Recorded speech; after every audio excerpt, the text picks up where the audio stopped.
Start कर देते हैं। Hello students, how are you? Today I will teach chapter number 15 air around us. After long time I will make the video of 15 chapter. After this video only one chapter is remaining and your course will be completed. So all student must send their homework till Sunday. Then in next week your syllabus will be completed and then I take test every chapter, each and every chapter will be test.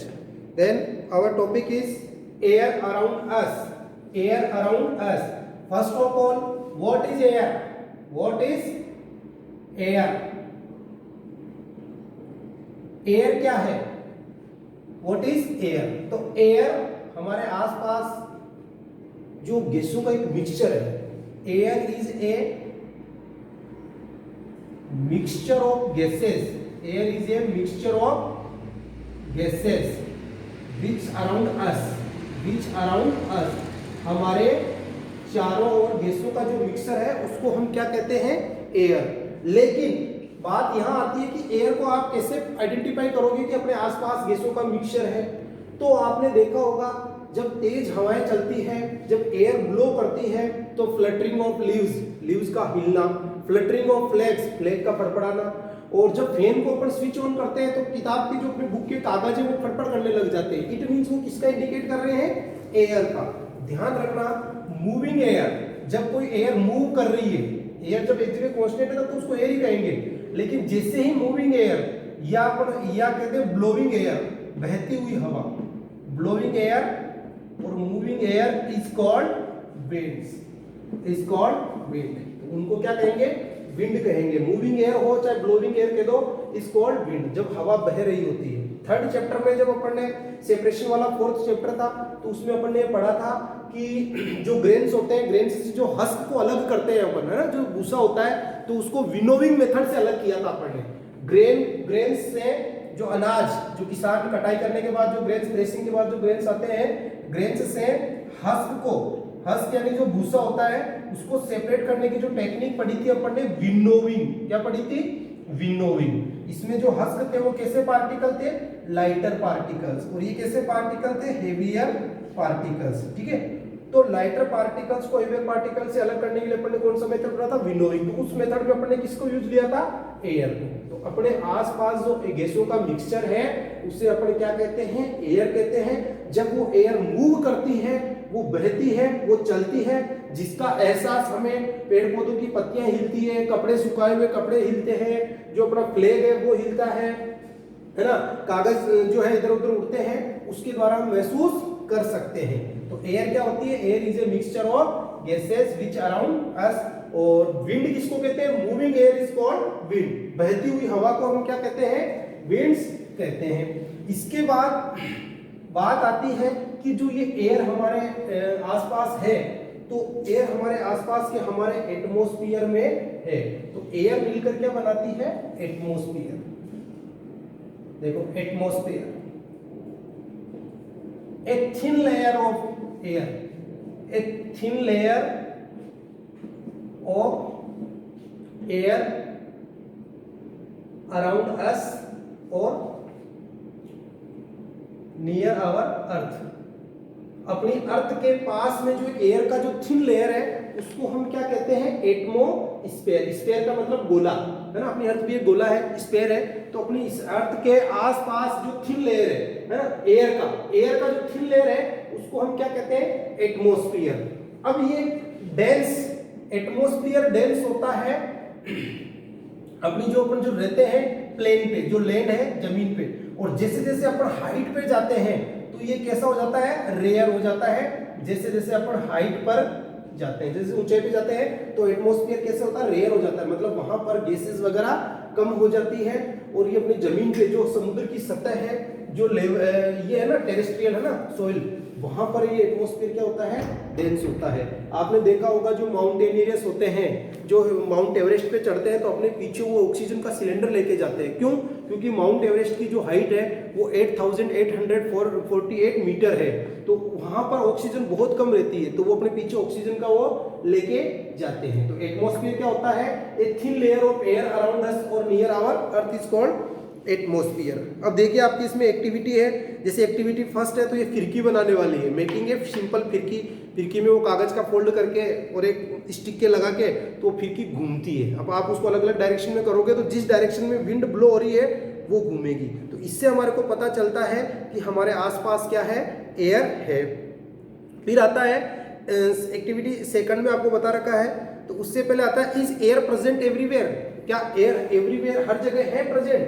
तो आपका answer आएगा yes, air हर जगह मौजूद है।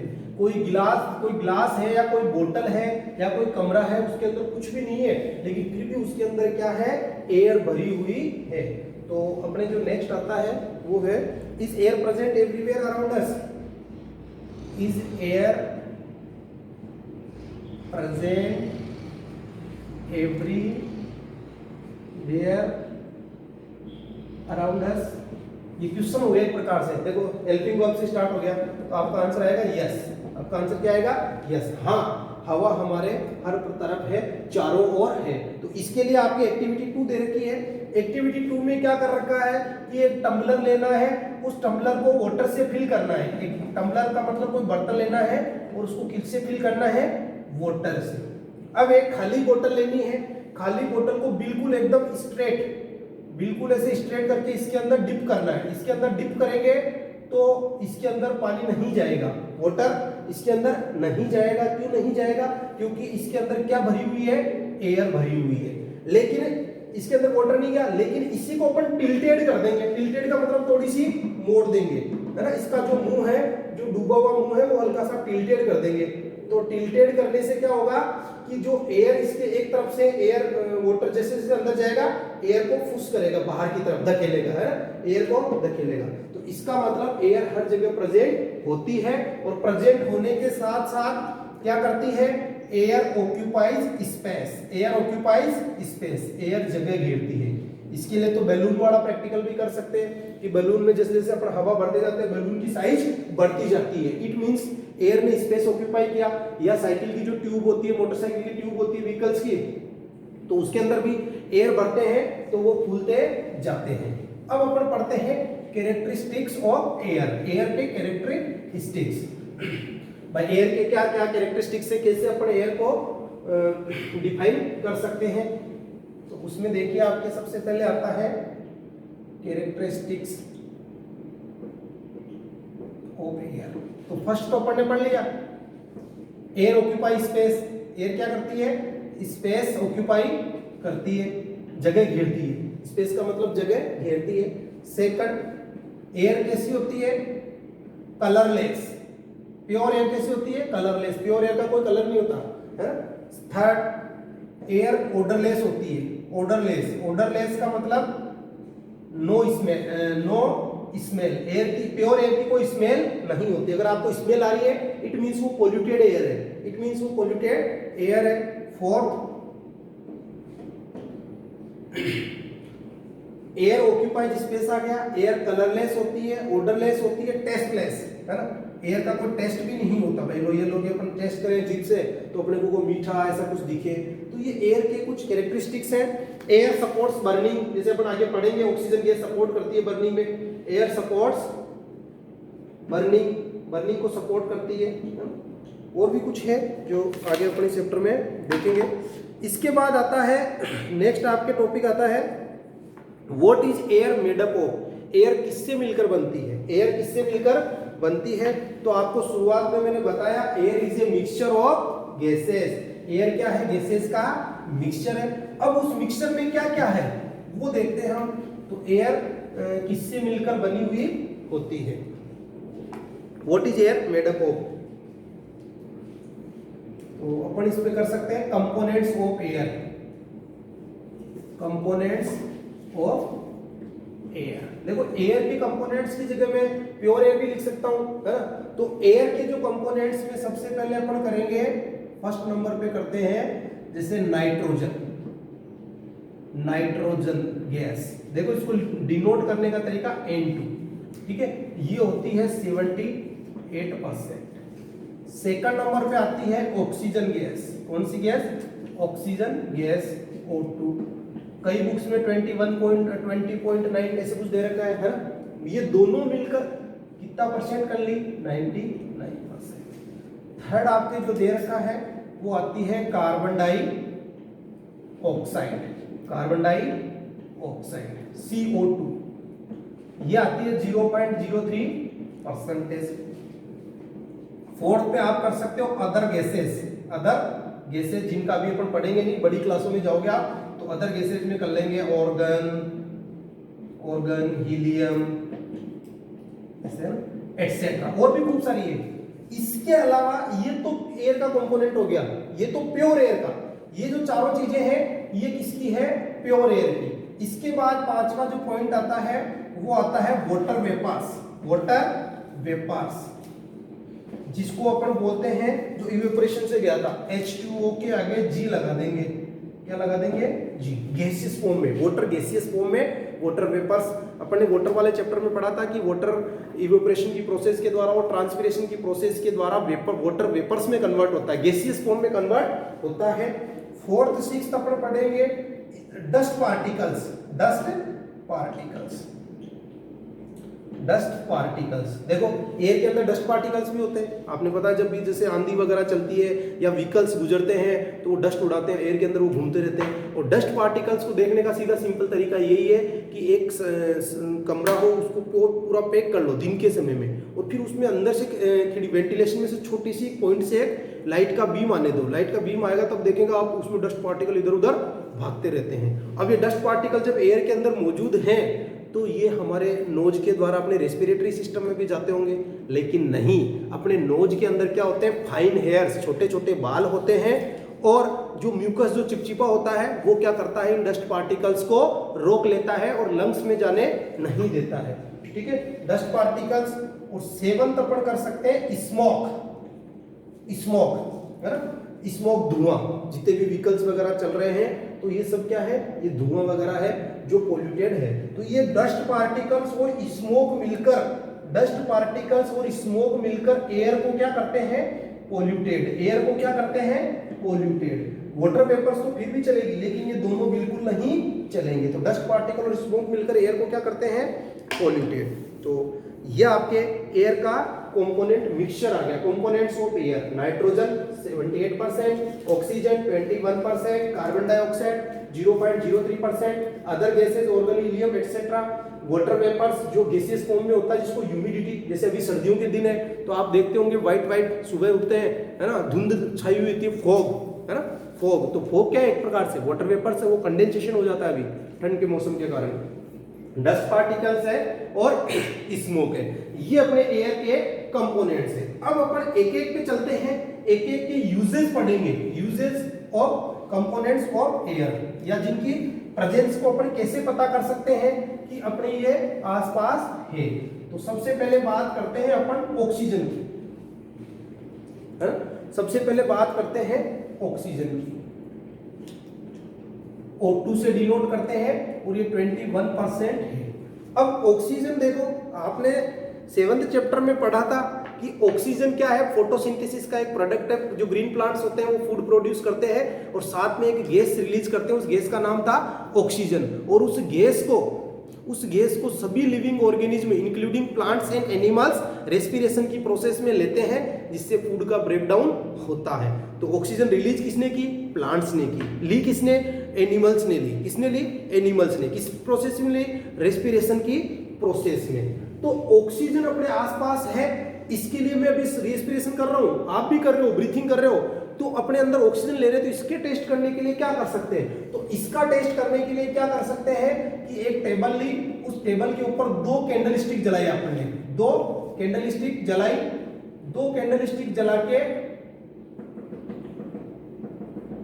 2 candle stick जलाई और एक candle stick पे आपने ग्लास टम्बलर ढक दिया, ग्लास टम्बलर से ढक दिया। ग्लास टम्बलर ट्रांसपेरेंट होना चाहिए, ये है ना, ट्रांसपेरेंट टम्बलर। ग्लास टम्बलर कैसा होना चाहिए? ट्रांसपेरेंट। तो क्या होगा? थोड़ी देर के बाद ये कैंडल क्या होगी? बुझ जाएगी। ये कैंडल क्या हो जाएगी? एक्सटिंग्विश्ड हो जाएगी, एक्सटिंग्विश्ड हो जाएगी, जबकि ये कैंडल पूरी जलती रहेगी। इट मींस ये जल रही थी, इसको ऑक्सीजन बंद हो गई तो ये बुझ गई। इसी प्रकार आप 2 से 3 मिनट अपना नोज और माउथ बंद कर लेंगे तो अपने को भी ऑक्सीजन जाना बंद हो जाएगी और अपनी भी डेथ हो सकती है। तो अपन लिख सकते हैं oxygen support for burning, oxygen support for burning, burning को सपोर्ट करती है ऑक्सीजन। तो ऑक्सीजन का पहला यूज ये है ना, बर्निंग को। और एक ऑक्सीजन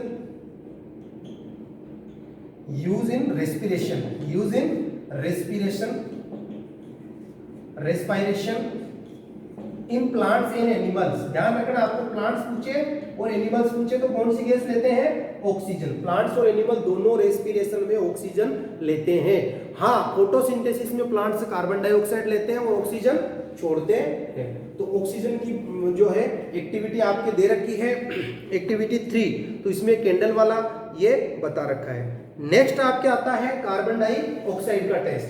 तो ये ऑक्सीजन के 2, ये बर्निंग में सपोर्ट करती है और रेस्पिरेशन के लिए आवश्यक होती है प्लांट्स और एनिमल्स में। और ऑक्सीजन देता कौन है अपने को? ऑक्सीजन कौन प्रोवाइड करवाता है? ऑक्सीजन प्रोवाइड करवाते हैं प्लांट्स फोटोसिंथेसिस की प्रोसेस के द्वारा। ध्यान रखना, ऑक्सीजन प्रोवाइड करवाते हैं प्लांट्स, प्रोवाइड करवाते हैं। सेकंड आता है, पर नाइट्रोजन का बाद में पढ़ेंगे, कार्बन डाइऑक्साइड जो 0.03%। इसका पता कैसे लगाएं? इसका पता कैसे लगाएं? तो इसका पता लगाने के लिए बड़ी क्लासों में तो आपकी एक्टिविटी भी है, लेकिन छोटी क्लास में इसके लिए यह है कि जो अपन ने कैंडल स्टिक वाला था, जो कैंडल स्टिक इस टेबल के ऊपर अपन ने जलाई थी, उस कैंडल स्टिक पे जो इसके अपन ने ग्लास टम्पलर रखा था और ये बंद हो गई थी, एक्सटिंग्यूश्ड हो गई थी, एक्सटिंग्यूश्ड हो गई थी। इसका रीजन क्या था? तो ध्यान रखना, अपन जितनी भी चीजों को जलाते हैं, बर्न करते हैं, तो बर्निंग में सपोर्ट तो किसने किया? ऑक्सीजन ने। लेकिन कोई भी चीज बर्न करने के बाद क्या बनाएगी? कार्बन डाइऑक्साइड गैस छोड़ेगी। ये कार्बन डाइऑक्साइड क्या होती है? Fire extinguishers. आपने देखा होगा जहाँ पे वो आग लग जाती है, या हॉस्पिटलों वगैरह में, बड़े बड़े मॉल्स वगैरह में फायर एक्सटिंग्विशर अपनी स्कूल में भी लगे हुए हैं। तो उनके अंदर कोई केमिकल भरे होते हैं और वो केमिकल कौन सी गैस रिलीज करते हैं? Carbon dioxide, carbon dioxide. तो कार्बन डाइऑक्साइड गैस का भी अपन ऐसे टेस्ट कर सकते हैं। बड़ी क्लासों में कार्बन डाइऑक्साइड के टेस्ट के लिए लाइम वाटर का टेस्ट भी दे रखा है। लाइम वाटर के अंदर कार्बन डाइऑक्साइड गैस पास करते हैं तो वो मिल्की कलर पे अपीयरेंस आ जाती है। ठीक है, तो कार्बन डाइऑक्साइड का यूजफुल क्या है? It is used in fire extinguishers, fire extinguishers, आग बुझाने वाले यंत्रों में काम में आती है, आग बुझाने वालों में। Second, it is used in raw material of photosynthesis, raw material of photosynthesis. Photosynthesis का क्या है? रॉ मटेरियल है। फोटोसिंथेसिस का रॉ मटेरियल कौन है? CO2। 7th चैप्टर में अपन ने पढ़ा था कि प्लांट्स लीव्स के द्वारा CO2 लेते हैं, रूट के द्वारा वाटर लेते हैं और सनलाइट और क्लोरोफिल की प्रेजेंस में फूड प्रोड्यूस करते हैं और साथ में ऑक्सीजन गैस रिलीज करते हैं। तो ये रॉ मटेरियल है फोटोसिंथेसिस का, कौन है? CO2, carbon dioxide. ऑक्सीजन के 2 यूज पढ़े थे अपन ने, बर्निंग में और रेस्पिरेशन में काम आती है। ये फोटोसिंथेसिस की प्रोसेस में काम आती है और फायर एक्सटिंग्विशर की प्रोसेस में काम आती है। ठीक है, अब अपने बर्न हर चीज हो रही है, कार्बन डाइऑक्साइड का लेवल क्यों नहीं बढ़ रहा? तो कार्बन डाइऑक्साइड का लेवल इसलिए नहीं बढ़ रहा कि जो कार्बन डाइऑक्साइड हम रिलीज करते हैं, चाहे अपनी बॉडी की प्रोसेस के द्वारा रिलीज करें, चाहे किसी चीज को जला के रिलीज करें, उस कार्बन डाइऑक्साइड को कौन ले लेंगे? Green plants. कौन ले लेंगे?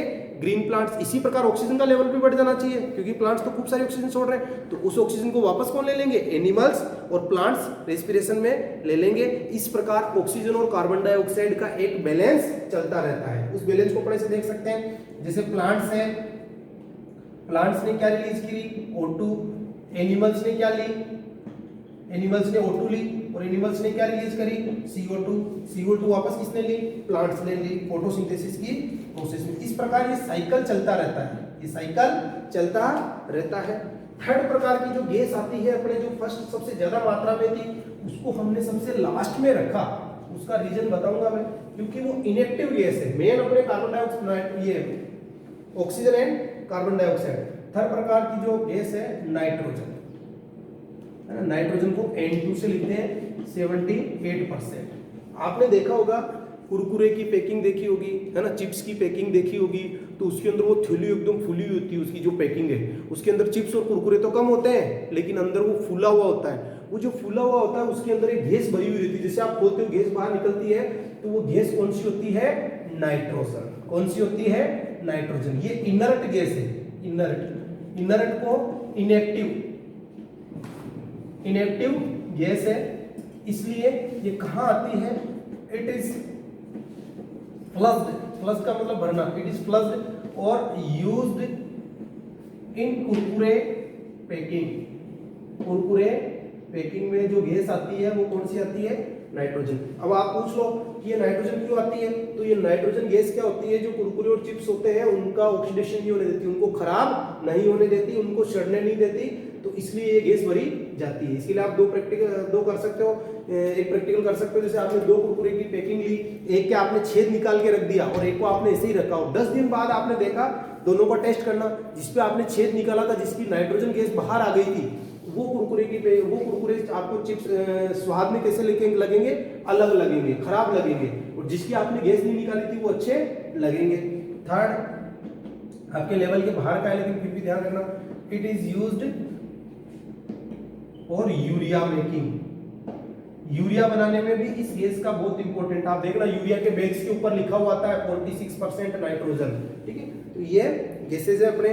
डस्ट और स्मोक, तो अपने एटमॉस्फेयर में डस्ट और स्मोक भी रहते हैं, और उसके बारे में आपको मैंने बताया था कि जब एक अंधेरा कमरा हो और उसके अंदर कोई लाइट की बीम आ रही है छोटी सी, तो उस बीम के द्वारा अपने को डस्ट के पार्टिकल्स इधर उधर भागते हुए दिखते हैं, ठीक है। तो डस्ट और स्मोक आपस में मिलकर एयर को क्या कर देते हैं? पोल्यूटेड एयर, और पोल्यूटेड एयर से कई बीमारियां हो जाती है। जैसे भी आपने देखा दीपावली में सरकार ने पटाखों पे बैन लगा रखा था कि वो स्मोक बहुत ज्यादा प्रोड्यूस कर रही थी। स्मोक प्रोड्यूस करने के कारण एयर पोल्यूशन की जो समस्या है दिल्ली के अंदर अभी बहुत ज्यादा हो रही है। नेक्स्ट जो अपने टॉपिक है, how does oxygen become available to animal and plants living in water and soil. जो एक्वेटिक एनिमल्स है, एक्वेटिक एनिमल्स कौन कौन से थे आपको बताया था? फिश स्पेशली, है ना। एक्वेटिक एनिमल्स है, और एक under the soil, underground, under the soil के नीचे, तो उसमें अपन ने पढ़ा था अर्थवॉर्म। कौन पढ़ा था? Earthworm, snake. ये जो एनिमल है इनको ऑक्सीजन कहां से उपलब्ध होती है? इनको ऑक्सीजन कहां से उपलब्ध होती है? तो हम जानते हैं एक्वेटिक जो एनिमल्स है वो वाटर डिजोल्व ऑक्सीजन लेते हैं। कौन सी ऑक्सीजन लेते हैं? वाटर डिजोल्व ऑक्सीजन लेते हैं। अब इस वाटर डिजोल्व ऑक्सीजन क्या होता है कि ऑक्सीजन के वाटर के अंदर ऑक्सीजन घुली हुई रहती है। अब इसका पता लगाने के लिए क्या करते हैं कि आप किसी भी ग्लास टम्बलर के अंदर पानी भर के उसको गर्म करना, पानी भर के जब उसको गर्म करेंगे, जैसे ये पानी भरा हुआ है ना, और इसको ऐसे गर्म करेंगे, हीट करेंगे तो इसके ऐसे dot dot dot dot dot bubbles आ जाएंगे। क्या आ जाएंगे? बबल्स। इट मींस ये बबल्स किसके हैं? ये बबल्स है ऑक्सीजन गैस के। ये पूरा वाटर था और इसमें जो बबल्स है किसके हैं? ऑक्सीजन गैस के। तो ऑक्सीजन वाटर के अंदर डिसॉल्व रहती है, जिसको फिश लेती है, और फिश किसके द्वारा लेती है? गिल्स के द्वारा। किसके द्वारा लेती है? गिल्स के द्वारा, ध्यान रखना, ठीक है। इसी प्रकार अर्थवॉर्म, स्नेक, आपने देखा होगा बरसात के दिनों में क्या होता है कि जब इनके जो बरोज होते हैं, जो बिल होते हैं स्नेक के और अर्थवॉर्म के, इनके अंदर वाटर फिल हो जाता है, वाटर भर जाता है। और वाटर फिल होगा तो वो क्या करेगा? एयर को रिप्लेस करेगा। वो बोतल वाले में बताया मैंने, एयर को रिप्लेस करेगा। अब एयर को रिप्लेस करेगा तो वहां से इनको ऑक्सीजन लेने में प्रॉब्लम आएगी, तो ये जमीन के अंदर से निकल के आएंगे। जो अर्थवॉर्म होता है वो अंडर सोइल के नीचे रहता है, जमीन के नीचे रहता है, बरोज में, बिलों में रहता है। लेकिन जैसे ही बारिश के दिन आते हैं अर्थवॉर्म बाहर निकलने लग जाते हैं। क्यों? क्योंकि उनको वहाँ रेस्पिरेशन में दिक्कत आती है, क्योंकि वहाँ जो एयर थी वो ऑक्सीजन, वो जो एयर थी उसको वाटर ने अपटेक कर लिया, वाटर चला गया वहां पर, इसलिए स्नेक भी ज्यादातर बारिश के दिनों में ही निकलते हैं, ठीक है। तो वहां से ये लेते हैं। इसके लिए जैसे अपन अंडरग्राउंड सोइल वाले का कर सकते हैं काम। जैसे आपने देखा होगा कोई मिट्टी का जो ढेला है या मिट्टी का कोई बर्तन है, आपने देखा होगा घड़े के अंदर पानी डालते तो घड़ा पानी सोखता है। मिट्टी का जो घड़ा है, अर्थन पॉट जिसको बोलते हैं, उसके अंदर पानी डालते तो पानी सोखता है। क्यों? क्योंकि उसके अंदर टिनी होल्स होते हैं, छोटे छोटे छेद होते हैं, वो पानी को सोख लेते हैं। इसी प्रकार जैसे कोई ईंट होती है, ब्रिक्स, आप देखना आपके घर पे कभी कोई काम चले तो उस ईंट को पानी के अंदर डालना, तो उस ईंट के अंदर क्या होगा? आवाज आएगी, है ना, गैस की, बबल्स की आवाज आएगी और पानी एक्वायर कर लेगी, क्योंकि उसके अंदर क्या है? बारीक बारीक छेद है।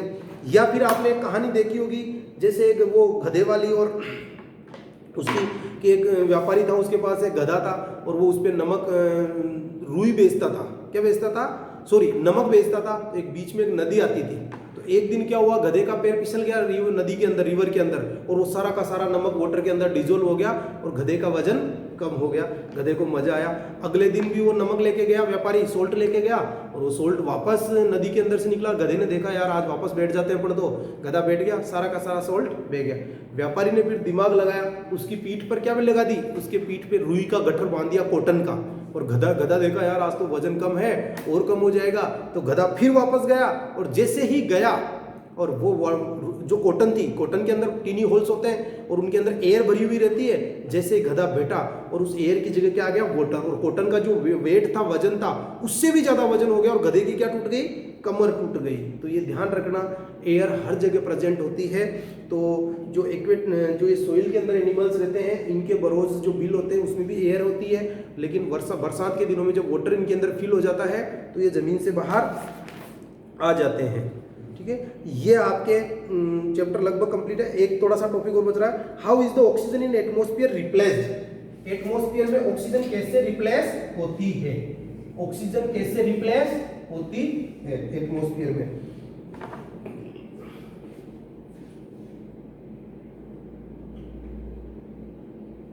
Replacement of oxygen in air. वैसे तो मैंने आपको बता दिया है एयर में कैसे रिप्लेसमेंट होती है। एयर में ऑक्सीजन रिप्लेसमेंट होती है फोटोसिंथेसिस की प्रोसेस के द्वारा। क्लास 7th में आपने पढ़ा था, सॉरी चैप्टर 7th में, उसमें आपने पढ़ा CO2, वाटर, क्लोरोफिल और सनलाइट। ठीक है, तो क्या बना, यहां पे बना था आपके फूड और साथ में क्या बना, ऑक्सीजन। तो ग्रीन प्लांट्स ने क्या किया कि जो एक्सेस CO2 थी एटमॉस्फेयर के अंदर, जो ह्यूमंस की एक्टिविटी, एनिमल्स ने या बर्निंग ऑफ फॉसिल फ्यूल से रिलीज हुई, उसको ग्रीन प्लांट्स ने अपटेक किया। अपटेक करके क्लोरोफिल और सनलाइट की प्रेजेंस में क्या बना दिया, फूड, और साथ में कौन सी गैस रिलीज कर दी, ऑक्सीजन। इस गैस को किसमें काम में ले लिया गया, रेस्पिरेशन में। किसमें काम में ले लिया गया, रेस्पिरेशन में। रेस्पिरेशन में काम में लिया, तो इस प्रकार CO2 और ऑक्सीजन का एक बैलेंस बन जाता है। फोटोसिंथेसिस की प्रोसेस और रेस्पिरेशन की प्रोसेस के द्वारा इन दोनों का बैलेंस आपस में बन जाता है। नेक्स्ट जो आपके टॉपिक है, इसमें है how important air is for life on earth. Air life के लिए कैसे इंपॉर्टेंट है, तो importance of air, last topic आपके बचता है importance of air. Importance, importance का मतलब होता है महत्व। इंपॉर्टेंस ऑफ एयर, एयर का इंपॉर्टेंस। फर्स्ट आप लिख सकते हो air support for life. Air life को सपोर्ट करती है, कैसे, क्योंकि एयर के अंदर कौन सी गैस होती है, ऑक्सीजन। कौन सी गैस होती है, ऑक्सीजन। ऑक्सीजन नहीं लेंगे तो हम डेड हो जाएंगे। इसी प्रकार CO2 प्लांट्स नहीं लेंगे तो फूड कैसे बनाएंगे। Air support for life, air help for generate electricity via मतलब इसके द्वारा, वाया विंड मिल है, विंड मिल आपने देखी होगी, प्रतापगढ़ देवगढ़ गए होंगे या जैसलमेर गए होंगे तो बड़े बड़े पंखे लगे हुए होते हैं, है ना, बड़े बड़े पंखे लगे होते हैं, चक्री वाले, है ना, तो वो हवा के द्वारा घूमते हैं और इलेक्ट्रिसिटी जनरेट करते हैं। तो एयर लाइफ को सपोर्ट करती है, एयर हेल्प करती है generate electricity via wind mill. Air support burning, air burning को भी सपोर्ट करती है। एयर सपोर्ट बर्निंग, आग को, है ना। Air help, air support for fly of birds, aeroplanes, birds, aeroplanes, इनको भी एयर सपोर्ट करती है। अगर कोई बर्ड मून पे चला जाए, स्पेस में चला जाए जहां एयर है ही नहीं, तो पहली बात तो वो रेस्पिरेशन ही नहीं होगा तो वहीं मर जाएगा। लेकिन फिर भी सपोज दैट हो गया तो वो उड़ नहीं पाएगा, है ना, क्यों? क्योंकि वहां पर एयर नहीं है। तो एयर बहुत सारे अपने हेल्प करती है। नेक्स्ट से air help also help in the dispersal of seeds। जैसे मान लो कई पौधों के सीड्स ऐसे होते हैं जो हेरी सीड्स होते हैं, है ना, हल्के होते हैं। तो एयर क्या करती है उनको, जैसे तेज हवा चली एक स्थान से लेकर दूसरे स्थान पर चली गई। और air also help in water cycle. Air also help in water cycle. Water cycle में भी एयर हेल्प करती है। वाटर साइकिल आप जानते हो, वाटर का वाटर वेपर में बदलना, वाटर वेपर का वापस वाटर में बदलना। तो वाटर साइकिल में हमने पढ़ा था सबसे पहले वाटर इवेपोरेट होगा तो वाटर वेपर में जाएगा एटमॉस्फेयर के अंदर, वहां जाके ये वाटर वेपर्स वाटर के अंदर कंडेंस होगी और फिर वापस नीचे आएगी। तो वाटर साइकिल में भी हेल्प करता है। ये आपके चैप्टर कंप्लीट है। इसके क्वेश्चन आंसर देख लो। फर्स्ट क्वेश्चन है what is the composition of air. तो कंपोजिशन एयर का आपको बताना है। Air is a mixture of gases, there are following gases in found in air. तो उनके नेम्स आप बता देना, nitrogen, oxygen, carbon dioxide. Second, which gas is atmosphere is essential for respiration. Respiration के लिए कौन सी गैस एसेंशियल है, तो उसके लिए आप कर देना ऑक्सीजन। थर्ड क्वेश्चन है how will you prove that air supports burning. तो एयर सपोर्ट बर्निंग वो कैंडल वाला आपको इसमें बताना है। How will you show that air dissolve in water. तो एयर कैसे वाटर में घुली हुई रहती है, तो वो अपने जो टम्बलर के अंदर उसको गर्म करते हैं, तो उसके अंदर डॉट डॉट से जो बन जाते हैं, है ना, बबल्स, वो उसके बारे में बताना है। Why does a lump of cotton wool shrink in water. मैंने आपको बताया तो गधे वाली कहानी कि लंप ऑफ कॉटन वूल का जो ढेर होता है वो कैसे सिकुड़ जाता है, क्यों? क्योंकि एयर वाटर ने क्या किया, एयर को डिस्प्लेस कर दिया, रिप्लेस कर दिया। The layer of air around the earth is known as atmosphere. जो अपने एटमॉस्फेयर के पास में जो लेयर, जो अर्थ की जो एयर की लेयर है ना, एयर की जो लेयर है अपने आसपास, उसको हम क्या बोलते हैं, atmosphere. The components of air used by green plants to make their food is CO2। कौन सा कंपोनेंट है जो ग्रीन प्लांट फूड प्रोड्यूस करने में लेते हैं, कार्बन डाइऑक्साइड, फोटोसिंथेसिस में। List 5 activities that are possible due to presence of air. तो ये 5 एक्टिविटीज ये रही आपकी, एयर सपोर्ट, लाइफ, एयर, है ना। How do plants and animals help each other in exchange of gases in the atmosphere. तो plants and animals, तो आप लिख सकते हो plants acquire CO2 from atmosphere during the process of photosynthesis and release oxygen. This gas, oxygen gas is taken by all animals during respiration and animals release CO2 and this cycle rotate from plants to animals. Okay, ये आपके chapter complete है। इसका homework करके जल्दी से जल्दी भेजिए। जैसे आपके एक चैप्टर कंप्लीट होता है फिर आपके टेस्ट स्टार्ट होंगे। Okay, thank you.